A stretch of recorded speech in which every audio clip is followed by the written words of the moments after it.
ಎಲ್ಲರಿಗೂ ನಮಸ್ಕಾರ. ಎಲ್ಲರೂ ಚೆನ್ನಾಗಿದ್ದೀರಾ ಅಂತ ಅನ್ಕೋತೀನಿ. ಹೋಮ್ ಮೇಡ್ ಚಾಕ್ಲೇಟ್ ನ ಮಾಡಿದೀನಿ, ಶುಗರ್ ನ ಯೂಸ್ ಮಾಡ್ದೇನೆ ಮಾಡಿದೀನಿ. ಹೇಗ್ ಮಾಡಿದೀನಿ ಅಂತ ಅಂದ್ಬಿಟ್ಟು ನೋಡೋಣ. ನನ್ನ ಮಗಳಿಗೆ ಇಷ್ಟ ಆಗುತ್ತಾ ಇಲ್ವಾ ಅಂತ ಹೇಳಿ, ಅವಳು ಸ್ಕೂಲಿಂದ ಬರೋ ಅಷ್ಟರಲ್ಲಿ ರೆಡಿ ಮಾಡೋಣ ಅಂತ ಹೇಳಿ ಮಾಡಿದ್ದೆ. ಚಿನ್ನು, ಚಾಕ್ಲೇಟ್ ಬೇಕಾ? ಓಪನ್ ಮಾಡ್ಲಾ ಹೇಗ್ ಬಂದಿದೆ ಅಂತ? ಸಖತ್ತಾಗಿ ಬಂದಿದೆ.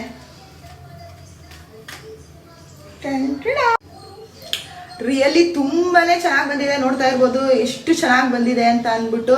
ತಿಂತೀಯ ಚಿನ್ನು? ನಾನು ಇದ್ರ ರೆಸಿಪಿನ ನೆಕ್ಸ್ಟ್ ಬ್ಲಾಗ್ ಅಲ್ಲಿ ನಿಮ್ ಜೊತೆ ಶೇರ್ ಮಾಡ್ತೀನಿ. ಟೇಸ್ಟ್ ನೋಡೋಣ. ಅದಕ್ಕಿಂತ ಮುಂಚೆ ಒಂದು ಫೋಟೋ ತೆಗಿಯೋಣ. ಅಂಡ್ ನೆಕ್ಸ್ಟ್ ಈ ತರ ಒಂದ್ ಸ್ವಲ್ಪ ಡ್ರೈ ಫ್ರೂಟ್ಸ್ ಹಾಕಿ ಚಿಕ್ಕದು ಕೂಡ ಚಾಕ್ಲೇಟ್ ಮಾಡಿದ್ದೆ. ನೋಡಿ ಎಷ್ಟು ಚೆನ್ನಾಗಿ ಬಂದಿದೆ ಅಂತ. ಟೇಸ್ಟ್ ಮಾಡು ಚಿನ್ನು, ಹೇಗಿದೆ ತಿನ್ನು. Thank you for watching. See you on next video.